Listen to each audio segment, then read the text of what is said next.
Recently, I listened to an interview that stayed with me for a long time. Mo Gaudat, former chief business officer of Google X and a technology thinker, was speaking with Stephen Bartlett, the well-known British podcast host, about artificial intelligence and the future of humanity. Mo shared an idea that struck me deeply.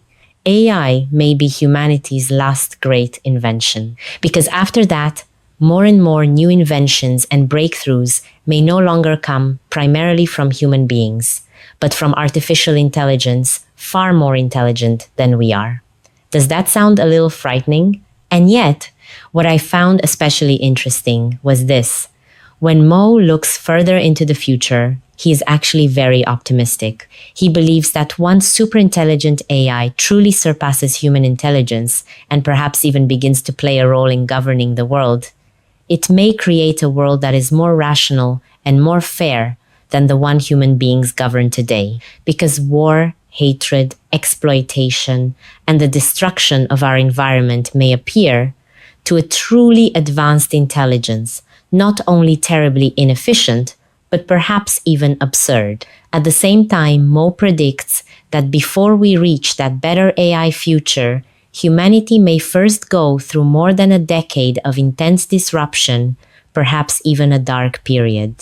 Jobs may disappear, economic structures may change, power may be redistributed, and humanity may face greater control, conflict, and uncertainty. Still, he remains optimistic that in the end, we may move toward a world that is more abundant and more peaceful. But then comes the real question. If one day AI becomes far more intelligent than we are, what can we still do now to shape that future? Stephen asked him something very similar. Mo's answer moved me deeply. He said that one of the most important things we can do now is to teach AI the best of humanity while it is still learning from us, before it completely surpasses us. So what are the values that human beings across cultures can truly agree are good? He said, love, happiness, compassion. And there is another ancient principle that appears in many civilizations.